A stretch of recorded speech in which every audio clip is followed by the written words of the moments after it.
그릇이랑 이런 거는 되게 좋아요. 봉황 박혀 있고 막 이쑤시개에도 봉황 그려져 있고 막 그러니까 거기까지야. 그리고 그래요? 맛이 되게 없어요. 맛이. 대통령님도 맛이 없다고 그래요. 대통령 건강을 위해서 저염식으로 너무 심심하고 맛이 없어. 들은 막 청와대 가서 막 밥 먹었다 그러면 막 산의 진미에 그렇죠, 뭐 그렇죠. 엄청난 거 먹고 오는 줄 아시는데 진짜 맛없어. 아니 그러면 그 대통령이 제 입맛에 맞추세요.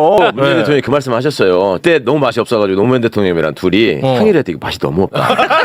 그래가지고 그 두 분이 변호사 할 적에 자주 가던 부산에 대구탕집이 있다는 거예요. 그 대구탕 한번 먹어봤으면 좋겠다. 근데 그거를 이제 그 셰프분들이 들으신 거예요. 아, 네네. 그 대통령이 그 얘기를 하니까 이제 레시피를 알아보고 그걸 이제 끓이신 거야. 이건 대구국이었어. 대구탕이 아니야. 너무 맛있었어. 그 솜씨가 없어서 그런 게 아니라 건강을 위해서 이제 그걸 맞추다 보니까. 국민의힘 의원들에게 아주 나쁜 버릇이 있어요. 국민의힘 의원들에게서 제가 지난 20여 년간 반복해서 발견한 나쁜 버릇 뭐냐면은 정치는 주로 남 탓을 해요. 근데 그 남 탓하는 사유가 자기들한테 똑같이 적용될 그런 경우를 상정을 안 해요. 아주 희한한데 자 김민수 후보가 학생운동을 하다가 감옥을 3년 갔어요. 그럼 군대를 못 갑니다. 안 가는 게 아니라. 근데 그 병역을 문제 삼거든요. 그럼 그 순간 자신들의 병역 문제도 똑같이 검증 대상이 될 수 있잖아요. 맞습니다. 세상의 이치가 그렇잖아. 그래야죠. 그런데 그런 생각을 안 해요. 이 양반들은. 항명죄는 정당한 명령에 대한 게 항명이지 정당한 명령이 아니면 항명이 성립하지 않는다. 항명죄 기소 자체가 위법하다. 그래서 이제 항소를 취해야 할 방침이다. 근데 그 말이 멋있을 수 있는데 그거요 군사법원 1심에서 그렇게 판단했어요. 그러니까 군 검찰이 정상이 아닌 거죠.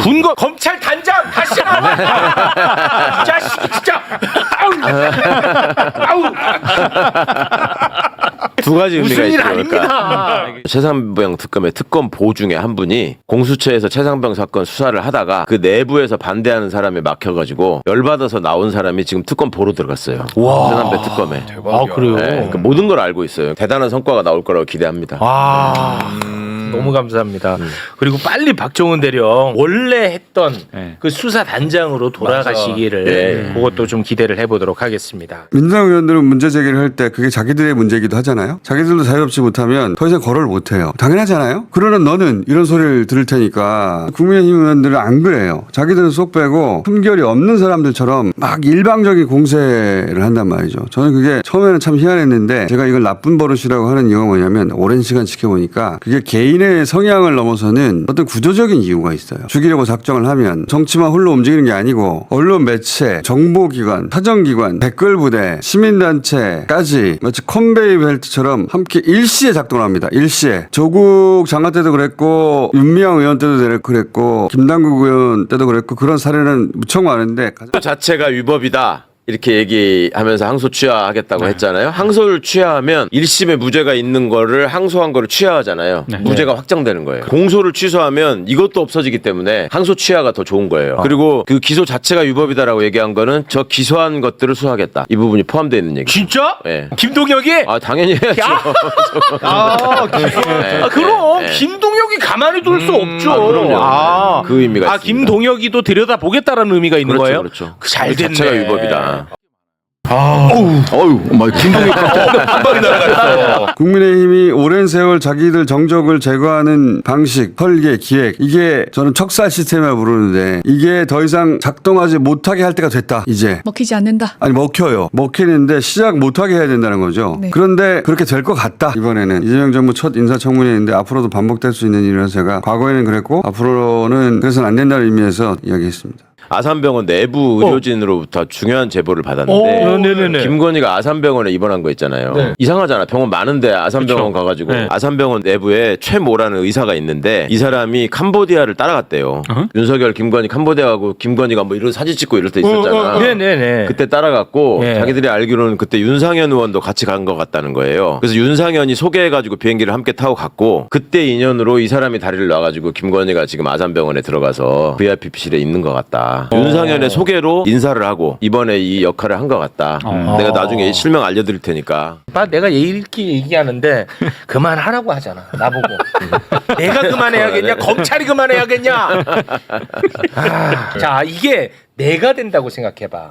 내가 최강욱이 된다고 생각해보라고. 그나마 최강욱은 정치인이니까 이렇게 방송 나와서 웃으면서 얘기할 수 있을지 모르겠지만 저렇게 반론권이 아예 없는 일반인이어봐요. 그냥 쓰레기 되고 인생 그냥 날아가는 겁니다. 아, 나도 쓰레기 됐어요. 뭐. 아무짝에 쓸데없는 지금 쓰레기지 뭐야.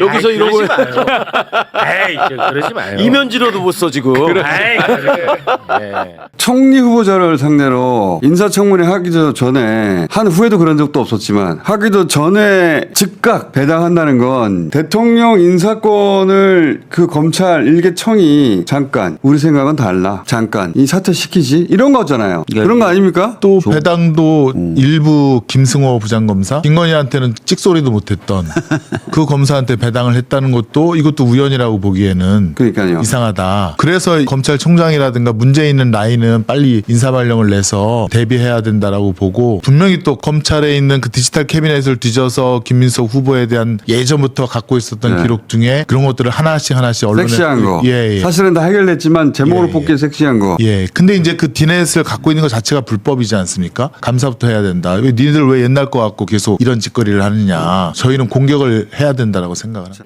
영업용 택시 사원 아닙니까? 근데 이제 개인 택시로 좀 갈아타려고 오. 네, 하나 열었는데 생각보다 이게 구독자 모으는 게 쉽지 않더라고요. 그래서 오늘 한번 우습게 봤지 그동안 내고쇼. 그러니까 제가 이런 데 나오는 거를 별 우습게 여겼는데 그게 아니더라. 네. 자기가 채널 한번 운영해봐야 겸손해져. 맞아요. 확 올릴 수 있는 방법이 있어요. 확 올릴 예. 수 있는 방법. 네. 구속되면 돼. 확 올라. 정말. 예. 안 그래도 지금 대선은 끝났지만 저 지난주에도 언론중재위원회 아니 너 어차피 오퍼컷 나갈 거야. 오퍼컷 나가기 그런 전에 생각, 예. 내가 가지고 있는 검사로서의 권한을 최대한 활용해서 연목에 갈 거야. 큰 로펌에 가서 그냥 연봉 많이 받고 네. 돈 많이 벌면 돼. 네. 이런 생각하고 있을 수 있잖아요. 그 생각보다 더 적극적인 생각을 하고 있을 가능성이 있어요. 그러니까 검찰 개혁을 막고 심지어 이 정권도 실패시키겠다. 이런 생각까지 가지고 있어요. 설사 실패하더라도 난 돈 벌면 된다 이렇게 생각할 수 있으니까 그것도 막아버려야 돼요. 네, 이런 맞습니다. 공무원이 없거든요. 예. 이런 공무원이 세상에 어디 있어요. 네, 네. 자기들은 공무원이 아니에요 보면. 부끄러움도 없고요. 네. 그다음에 자신들의 권한이 하늘에서 내려온 줄 알고 있어요. 다 이게 국민들이 헌법에 따라 위임한 건데 유진우가 지 학력을 그거에 문제 됐었잖아요. 겐트대 뭐 석사다 했다가 그거 지워지고 없어 지금 보면. 네이버에도 보면 나왔거든. 겐트대 법학 석사인가 뭐 이런 식으로. 겐트대가 네덜란드에 있는 건데 네가 어떻게 다녔냐 이 말이 나왔었고 사람들 사이에서. 그러니까 송도에 있는 걸 다녔다 또 그랬거든. 그러니까 송도 겐트대는 우리는 법학과가 없다 또 이렇게 얘기를 해가지고. 진짜로? 아 그걸 모르셨네? 그건 몰랐어. 그거 그 사이에 지워졌어 지금. 지워졌어요? 네, 지금은 그냥 학사라고 써놨어. 야, 그건 뭔가 이상하다. 아니, 그러니까 지가 청와대 얘기했으면 사람들이 얘기할 거라는 거를 생각 안 하고 있다가 뭐 너는 어디 그걸 다녔어 네가? 막 이렇게 되니까 지워버렸어. 와, 그거 이상한데. 18년에 석방됐었습니다. 저하고 이 동료들이 감방 다. 동기 아니에요? 예, 청주교도소 동기인데. 의원님도 감정이 특별하시네. 감방 동기여가지고. 저는 이제 나주서 살고 하니까 서울 올라오면 갈 데가 없어요. 그러면은 김민석 의원 집에 한 3, 4일이고 가서 그 자고 하면 어머니가 잘해주시고 아버님이 잘해주시고 얼마나 민폐인지 몰라요. 그때는 민폐인지 몰랐지. 저희가 아니 그래도 미안하죠. 근데 이렇게 그 서울시장 선거 이후 그다음에 그 정몽준 단일화 이후로 이렇게 고통을 많이 받아가지고 고통 진짜 많이 받았어요. 정말 미안하더라고요. 본인이 준 고통은 아니잖아요. 저는 그래도 미안하죠.